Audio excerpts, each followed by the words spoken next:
Hey everyone, I'm new at this, so forgive me if this is not the best quality. So we're starting Fish in a Tree by Linda Mullally Hunt.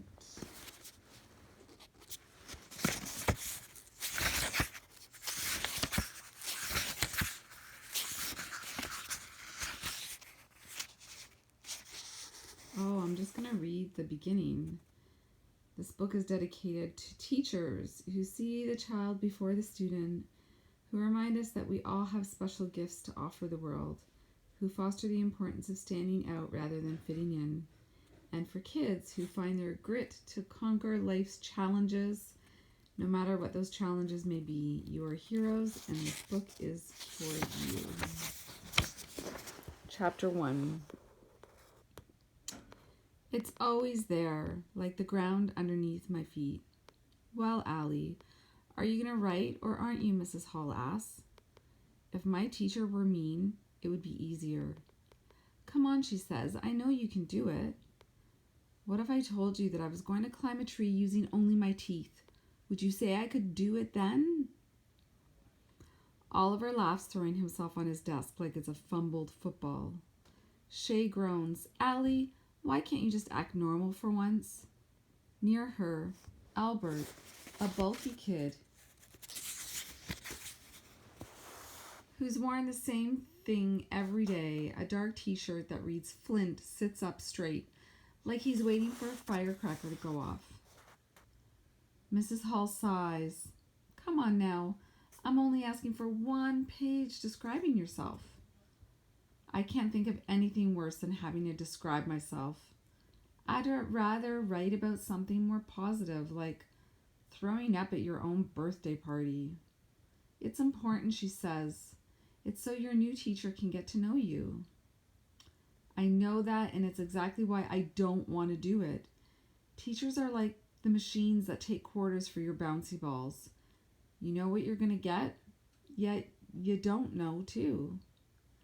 And, she says, all that doodling of yours, Allie, if you weren't drawing all the time, your work might be done. Please put it away. Embarrassed, I slid my drawings underneath my blank writing assignment. I've been drawing pictures of myself being shot out of a cannon.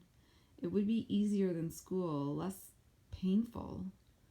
Come on, she says, moving my line paper toward me. Just do your best.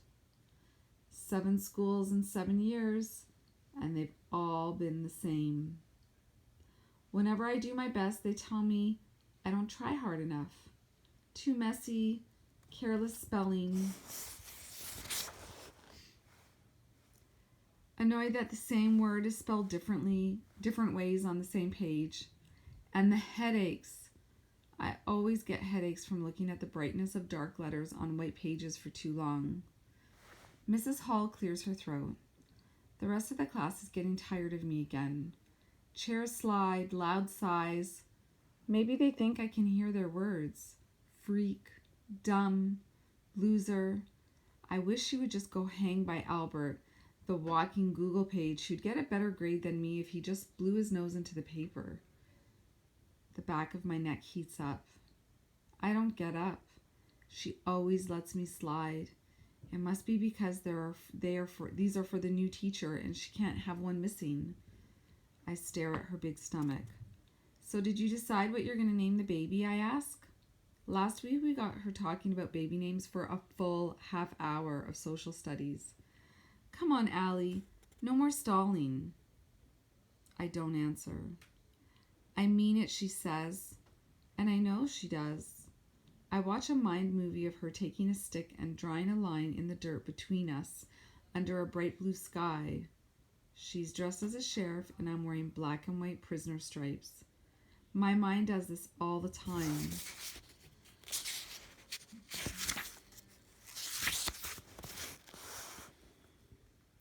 Shows me these movies that seem so real that they carry me away inside of them. They're a relief from my real life. I steal up inside, willing myself to do something I don't really want to do. To escape this teacher who's been holding on and won't let go. I pick up my pencil and her body relaxes, probably relieved that I've given in. But instead, knowing she loves cleans desks and things just so. I grip my pencil with a hard fist and I scribble all over my desk. Allie, she steps forward quick. Why would you do that? The circular scribbles are big on top and small on the bottom. It looks like a tornado, and I wonder if I meant to draw a picture of my insides. I look back up at her. It was there when I sat down. The laughter starts, but they're not laughing because they think I'm funny. I can tell you're upset, Allie, Mrs. Hall says. I'm not hiding that as well as I need to. She's such a freak, Shay says in one of those loud whispers that everyone is meant to hear. Oliver is drumming on his desk now. I fold my arms and stare up at her. That's it, Mrs. Hall finally says. To the office, now. I wanted this, but now I'm having second thoughts.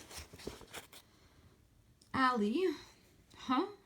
Everyone laughs. She puts up her hand. Anyone else who makes a sound gives up their recess. The room is quiet. Allie, I said, to the office. I can't go see our principal, Mrs. Silver, again. I go to the office so much. I wonder when they'll hang up a banner that says, Welcome, Allie Nickerson. I'm sorry, I say, actually meaning it. I'll do it, I promise. She sighs. Okay, Allie, but if that pencil stops moving, you're going. She moves me to the reading table next to a Thanksgiving bulletin board about being grateful. Meanwhile, she sprays my desk with cleaner, glancing at me like she'd like to spray me with cleaner and scrub off the dumb. I squint a bit, hoping the lights will hurt my head less, and then I try to hold my pencil the way I'm supposed to instead of the weird way my hand wants to. I write with one hand and shield my paper with the other. I know I better keep the pencil moving, so I write the word why over and over from the top of the page to the very bottom.